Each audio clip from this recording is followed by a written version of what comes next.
Hello बच्चों, मैं chemistry by MS sir. पिछले भाग के कार्बोक्सिलिक अम्ल में हमने भौतिक गुणों की चर्चा की थी। इस वाले पार्ट में हम चर्चा करेंगे कार्बोक्सिलिक अम्ल के रासायनिक गुण। पहली चीज़ ये ध्यान दीजिए, कार्बोक्सिलिक अम्ल के या किसी भी कार्बनिक यौगिक या किसी यौगिक के रासायनिक गुण का मतलब उसकी रासायनिक अभिक्रियाशीलता। ठीक है, तो कैसे पकड़ेंगे किसके साथ अभिक्रियाशीलता इसकी अधिक है, किसके साथ अभिक्रियाशीलता कम, या कार्बोक्सिलिक अम्ल का कौन सा भाग अभिक्रिया की करता है, कौन सा भाग अभिक्रिया नहीं करता। तो लगभग इसमें सभी भाग अभिक्रिया करते हैं। पहला भाग है इसमें एल्किल समूह, इसको समझने का प्रयास करिए, एल्किल ग्रुप। और दूसरा भाग है आपका COOH समूह, कार्बोक्सिलिक समूह। तो ये भाग भी अभिक्रिया करता है पूरा। इसमें से आयनित वाला भाग जब H निकलता है तब भी अभिक्रिया होता है, और एल्किल समूह का भी अभिक्रिया भाग होता है। तो हम अलग अलग इसके भाग के अभिक्रियाओं के अध्ययन करेंगे। तो पहली अभिक्रिया का अध्ययन जो किया जाता है H का निकलना, कार्बोक्सिलिक यानी ये आयनीकृत होता है, H निकल जाता है और उसके साथ अभिक्रिया होती है। ठीक है, तो क्या बनता है, अगर मान लीजिए H+ निकल जाएगा तो RCOO- और H+। अब ये ध्यान दीजिए, कोई H को प्रतिस्थापित करेगा और यहाँ आके वो परमाणु या परमाणु समूह जो भी रहेगा वो आके जुड़ जाएगा। तो एक तो अभिक्रिया ये हो गई। ठीक है, और H+ क्या शो करता है, उसकी अम्लीय प्रकृति को, एसिडिक नेचर को। ठीक है, एसिडिक नेचर को भी शो करता है। तो इसमें हम अभिक्रिया लिखें। पहला क्या, पहली अभिक्रिया इसमें जो लिखी जाए वो आयनीन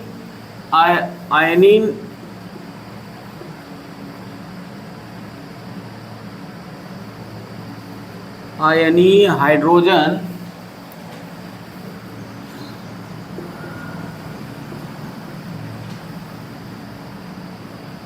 आयनीय हाइड्रोजन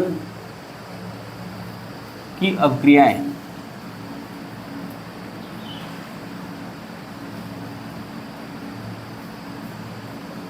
अलग अलग ध्यान से याद रखें, बहुत सारी अभिक्रिया तो पढ़े।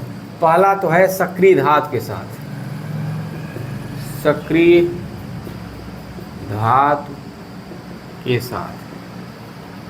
सक्रिय धातु में जैसे सोडियम, पोटेशियम, कैल्शियम, जिंक, जितने भी हैं सबके साथ ये धातु सक्रिय धातु के साथ क्रिया करके क्या करता है, हाइड्रोजन गैस मुक्त करता है। तो ऐसे लिख लीजिए, सक्रिय धातु के साथ क्रिया करके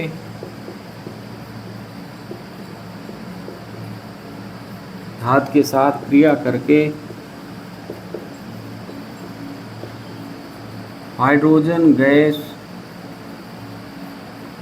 मुक्त करता है।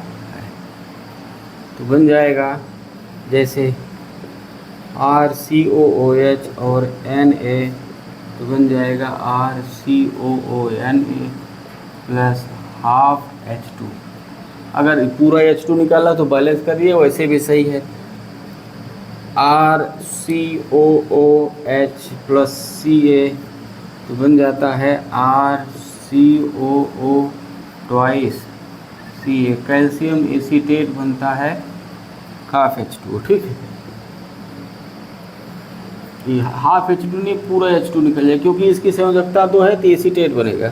अब R की जगह CH3 रख कर आप अभिक्रिया करा लीजिएगा। ठीक है, सोडियम, पोटेशियम, कैल्शियम, जिंक के साथ अभिक्रिया करके क्या बनाएगा, जैसे ये अगला हम यहाँ पोटेशियम लिख दिया तो R की जगह CH3 लिख दिया तो क्या बन जाएगा, CH3 COOK और प्लस हाफ H2। ये बैलेंस है। ठीक, सेम चीज बेंजोइक एसिड भी यही करता है, C6H5COOH। बेंजोइक एसिड के साथ अगर इसकी मिलती जुलती अभिक्रिया है तो हम यहाँ करा दें। बेंजोइक एसिड भी सोडियम धातु के साथ सक्रिय धातु के साथ क्रिया करके क्या बनाता है, हाइड्रोजन गैस का निर्माण करता है। ठीक। दूसरा देखिए, दूसरी अपक्रिया, पहली अपक्रिया हो गई। दूसरी अपक्रिया में ये है कि एसिटिक एसिड एक अम्ल है। क्या है? यह एक अम्ल है। तो यह क्षार के साथ क्रिया करके क्या बना लेता है? लवण का निर्माण करता है। तो दूसरी अपक्रिया क्या है? क्षार के साथ अपक्रिया। दूसरी अपक्रिया है क्षार के साथ अपक्रिया।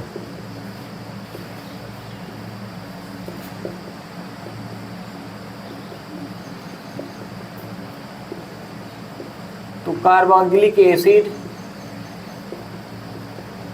क्षार यानी NaOH के साथ क्रिया करके क्या बनाता है? लवण एवं जल का निर्माण करता है। लवण एवं जल, ये ऐसे लिख सकते हैं, यह है क्षार यानी NaOH या KOH के साथ क्रिया करके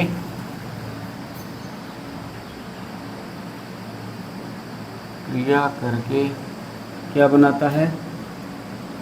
लवण एवं जल का निर्माण करता है।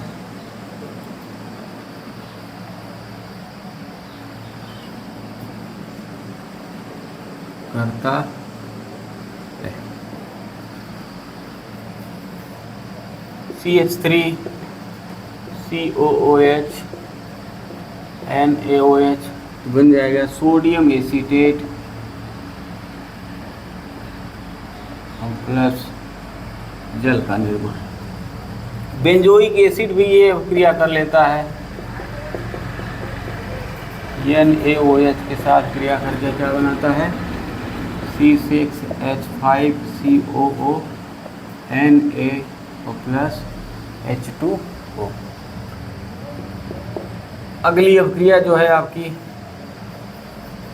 ये अगली अपक्रिया जो है ये भी इम्पॉर्टेंट है।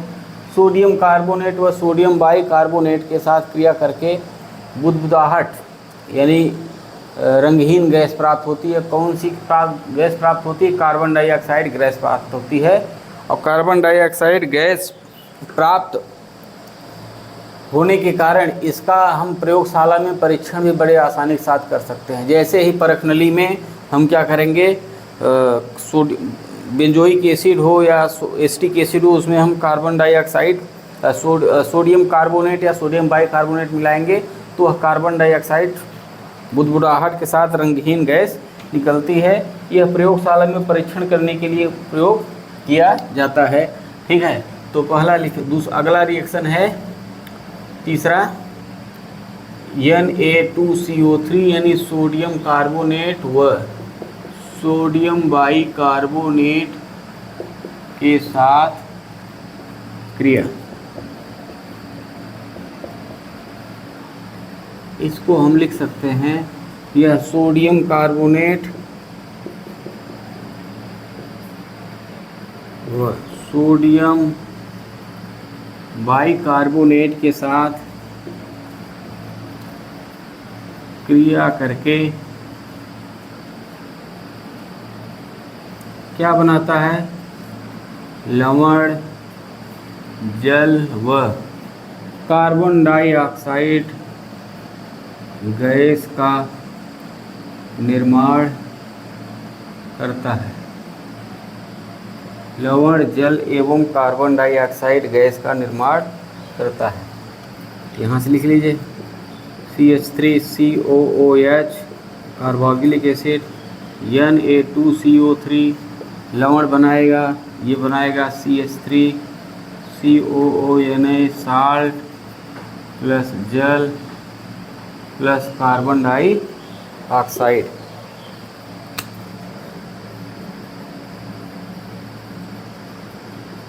NaHCO3 बन जाएगा लवण प्लस जल प्लस कार्बन डाइऑक्साइड।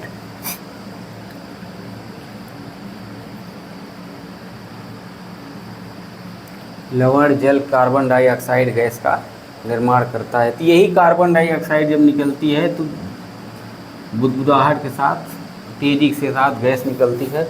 यह अभिक्रिया बेंजोइक एसिड भी कर लेता है, C6H5COOH बेंजोइक एसिड, और सोडियम कार्बोनेट हो या सोडियम बाइकार्बोनेट, ये बड़े आसानी के साथ ये भी क्रिया कर लेता है। तो बना लेता है C6H5COONA और प्लस H2O और प्लस CO2। ध्यान दीजिए, कार्बोक्सिलिक अम्ल के अब किससे क्रिया हो रही, याद नहीं करना है रिएक्शन को, याद कम करिए, अभ्यास समझने का प्रकृति ज़्यादा रखिए। देखिए इसमें H जहाँ निकल रहा है वहीं जाके ये सभी जुड़ रहे हैं। तो केवल कार्बोक्सिलिक अम्ल के H से ही, H के गुणधर्म यानी H के निकलने से इतनी अभिक्रियाएँ हो रही हैं। ठीक है, तो इसको ध्यान रखिएगा, ये याद नहीं किया जाता। अब अगला क्या है, ग्रिग्नार्ड अभिकर्मक के साथ अभिक्रिया। ठीक, तो ग्रिग्नार्ड अभिकर्मक के साथ अभिक्रिया, इसमें भी H निकलता है केवल।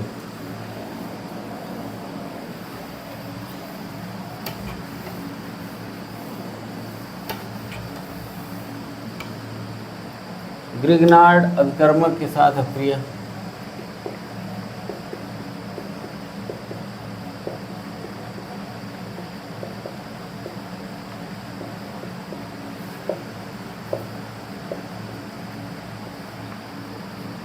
के साथ अभिक्रिया,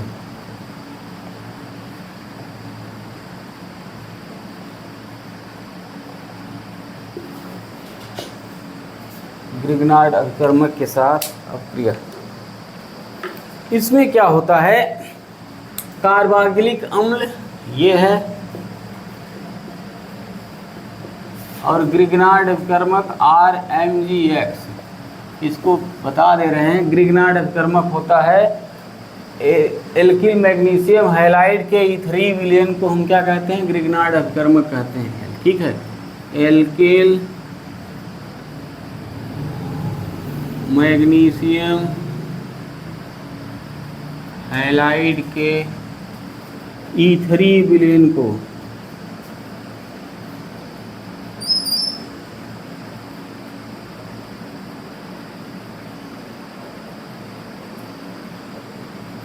ग्रिग्नार्ड अभिकर्मक कहते हैं। ठीक है, यहाँ से R और H ये निर्माण कर लेगा, RH बन जाएगा और बाकी चीज़ जुड़ जाएगा Mg के साथ, MgX ये बना O, फिर C डबल बॉन्ड OR। ठीक है, magnesium alkyl magnesium acetate halide.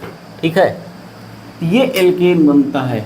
Alkene में R जो होता है ग्रिग्नार्ड अभिकर्मक का होता है और H जो होता है इसका होता है एसिटिक एसिड का। जैसे इसकी अभिक्रिया हो गई CH3COOH प्लस CH3MgBr, यहाँ बन जाएगा CH4 plus MgBr O C double bond O CH3, CH4 methane बनता है। अब अगली अभिक्रिया है आपकी, अब ये H वाली अभिक्रिया ध्यान की दिमाग में ऐसे फिट रखिए। सक्रिय धातु के साथ हमने क्रिया कराया, H निकला। सोडियम कार्बोनेट बाइकार्बोनेट के साथ क्रिया कराया तो H निकला केवल। ठीक है, और किसके साथ, ग्रिग्नार्ड अभिकर्मक, यानी H वाली अभिक्रियाएँ 3 हैं। ऐसे दिमाग में रखेंगे तो आप कभी भूलेंगे नहीं। सक्रिय धातु के साथ अभिक्रिया, सोडियम कार्बोनेट बाइकार्बोनेट के साथ, सोडियम बाइकार्बोनेट कार्बोनेट के साथ क्रिया कर रहा था तो लवण जल एवं कार्बन डाइऑक्साइड बना रहा था सह उत्पाद में। ठीक है, उसमें से H ही निकल रहा था। अब इसमें से आप एसिटिक एसिड में से देखिए ग्रिग्नार्ड अभिकर्मक RH, ऐसे इसको पकड़े रखेंगे तो रिएक्शन कभी भूलेंगा नहीं। ठीक है, तो ये बन जाएगा आपका क्या, एल्किल मैग्नीशियम हैलाइड के साथ अभिक्रिया ग्रिग्नार्ड। अब ऐसी अभिक्रिया जिसमें कार्बोक्सिलिक अम्ल का क्या निकलता हो, OH समूह निकलता हो। ठीक है, तो वो अभिक्रिया हम आपको बता दें।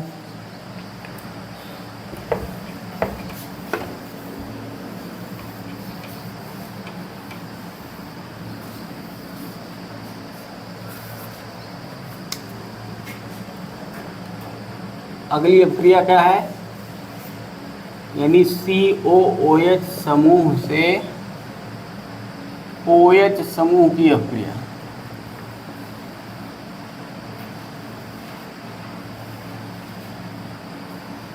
रिएक्शन रटिएगा मत, रटेंगे तो नहीं कर पाएंगे।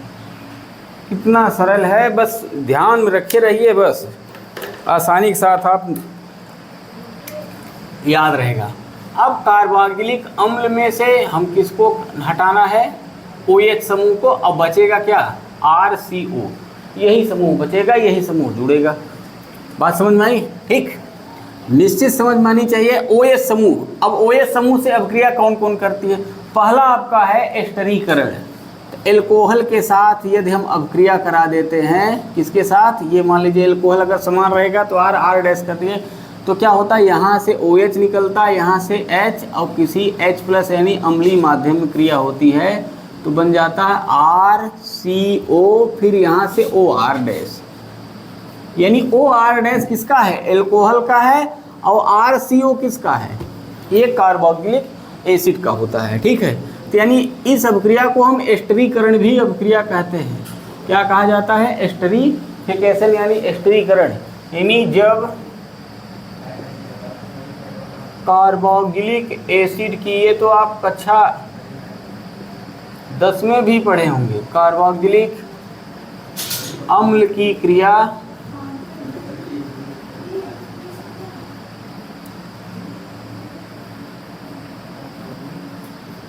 एल्कोहल के साथ अम्लीय माध्यम में कराते हैं। एल्कोहल के साथ अम्लीय माध्यम में कराते हैं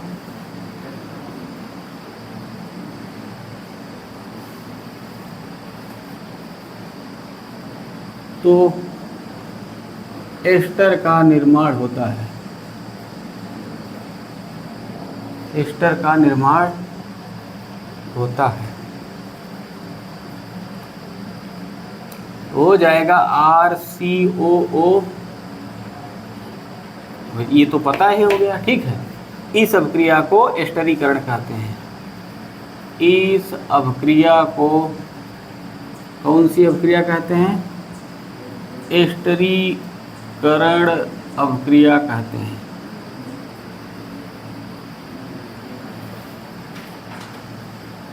एस्टरीफिकेशन अपक्रिया कहते हैं। ठीक है, अगर अपक्रिया ले ले CH3COOH और HOC2H5 एल्कोहल, एथिल एल्कोहल। इस तरह से हम इसलिए कर रहे हैं क्योंकि यहाँ से H लेना है और यहाँ से OH लेना है।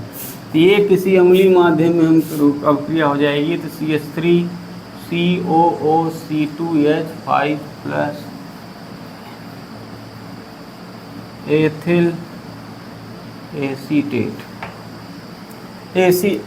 एसीटेट का निर्माण होता है। ठीक है, अब इसमें ये ध्यान रखिए, कभी कभी परीक्षा में पूछ लेता है कि एस्टरीकरण अपक्रिया में जो OH होता है, यानी जल में H2O बनता है, H+ और OH माइनस, H किसका होता है? OH किसका होता है? कभी कभी माइंड में होता है OH इसका, H इसका। नहीं, OH कार्बोक्सिलिक एसिड का और H एल्कोहल का होता है। ठीक है, तो इस अपक्रिया को हम क्या कहते हैं? एस्टरीकरण अपक्रिया कहते हैं। ठीक है, अब कार्बोक्सिलिक अम्ल की इसमें क्रियाशीलता जैसे प्राथमिक इसका भी रहता है, इसका भी प्राथमिक एल्कोहल ही रहता है। ठीक, प्राथमिक किसका भी रहेगा, प्राथमिक इसका भी रहेगा। ये फार्मिक अम्ल भी कर देता है इसमें अपक्रिया। ठीक है, तो ये हो गई आपकी एस्टरीकरण अपक्रिया। दूसरी अपक्रिया है आपकी PCl3 PCl5 व SOCl2 के साथ। ये तो इम्पॉर्टेंट है। PCl3 पे ये एल्किल हैलाइड में भी आप पढ़े होंगे, तो वहाँ से क्या है? अगली अपक्रिया PCl3 का काम है OH को बाहर करना, PCl5 का भी काम है OH को बाहर करना, SOCl2 यानी थायोनिल क्लोराइड का भी काम है कि अपक्रिया।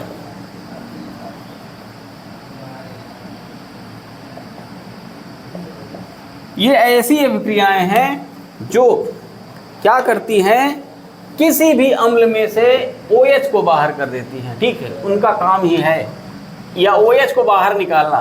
तो कुल मिला के हम लिख सकते हैं जब कार्बोक्सिलिक एसिड की क्रिया को PCl5 PCl3 व SOCl2 के साथ कराते हैं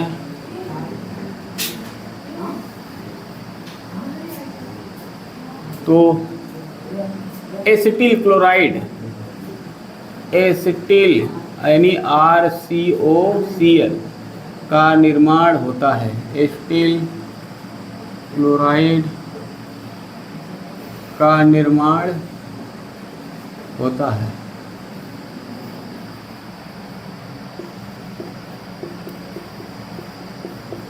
OH प्लस PCl5 RCO, अब इसमें सह उत्पाद बदल जाएगा, PCl3 RCOOH plus SOCl2, thionyl chloride कहते हैं इसको, SOCl2 का।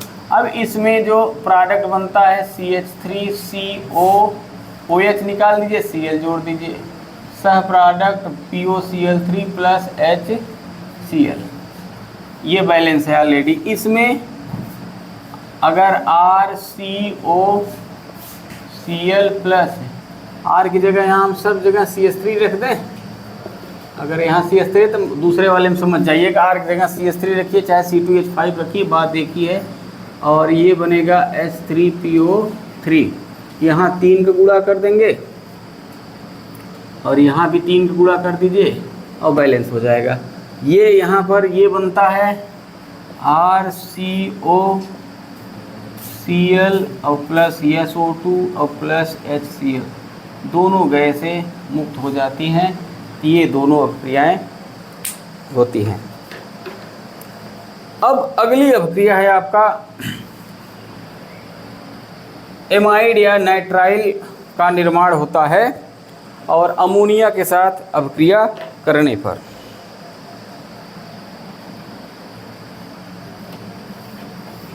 अगला अमोनिया के साथ अभिक्रिया, यही देख लीजिए जगह है, अमोनिया के साथ अभिक्रिया।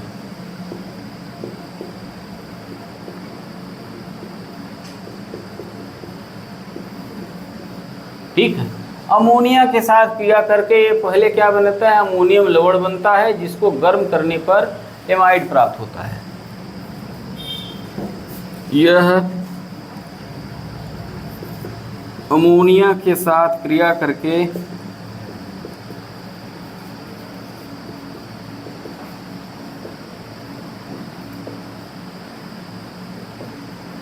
अमोनियम लवण का निर्माण करता है।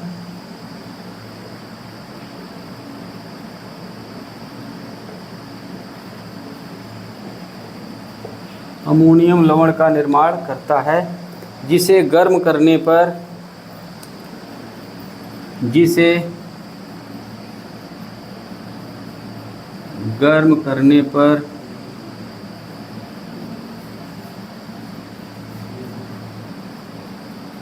अमोनियम लवण जल गर्म करने पर जल का अणु त्याग कर एमाइड प्राप्त करता है। जल का अणु त्याग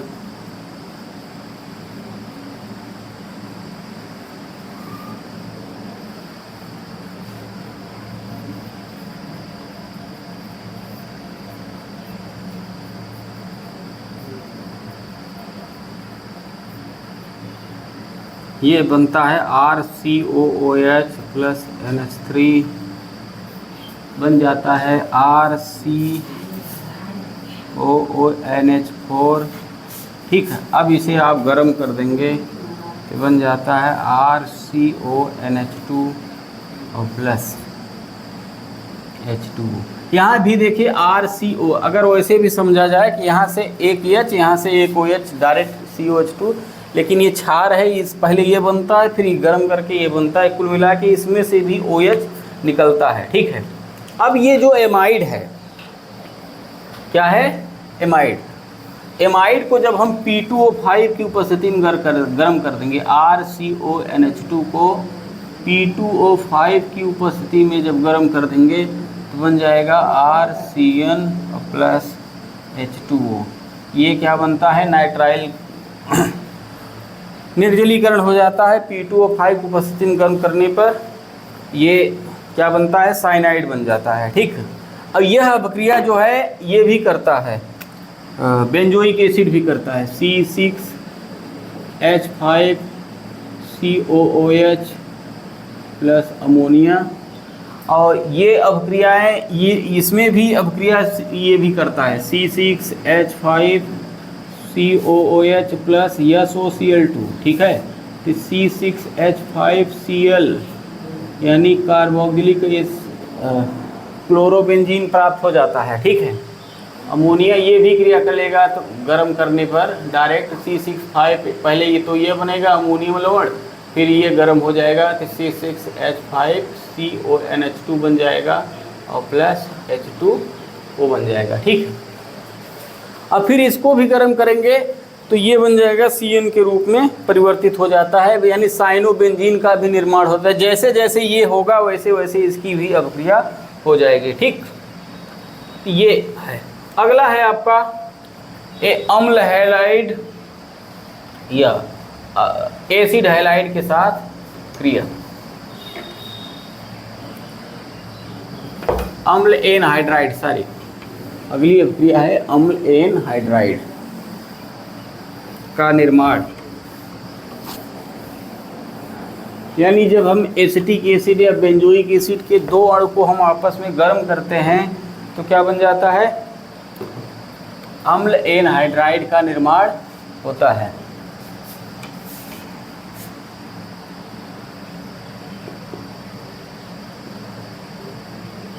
अम्ल एनहाइड्राइड का निर्माण, एनहाइड्राइड का मतलब होता है, अम्ल एनहाइड्राइड मतलब अम्ल में से H2 जल के अणु का निकल जाना एनहाइड्राइड कहलाता है का निर्माण। कुल मिला के अम्ल का निर्जलीकरण कह सकते हैं। अम्ल के अणु में से जल का निकलना, जल का क्या निकलना क्या कहलाता है, एनहाइड्राइड कहलाता है।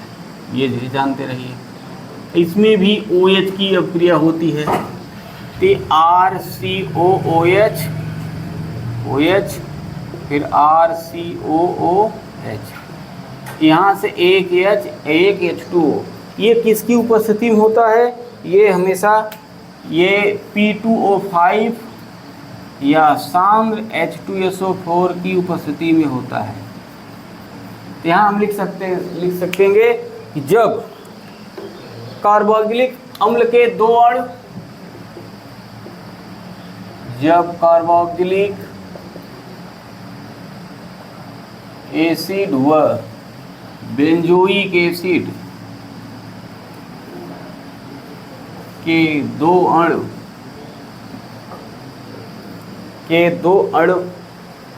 को किसकी उपस्थिति में, P2O5 या H2SO4 की उपस्थिति में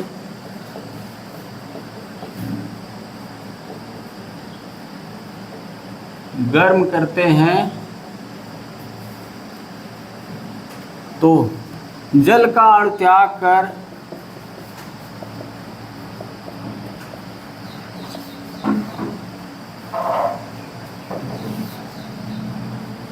अम्ल एनहाइड्राइड का निर्माण करता है। तो यहाँ बन जाएगा RCO, यहाँ से O, फिर यहाँ से COO और प्लस H2O। बेंजोइक एसिड में बनाएंगे C6H5COOH का दो अणु,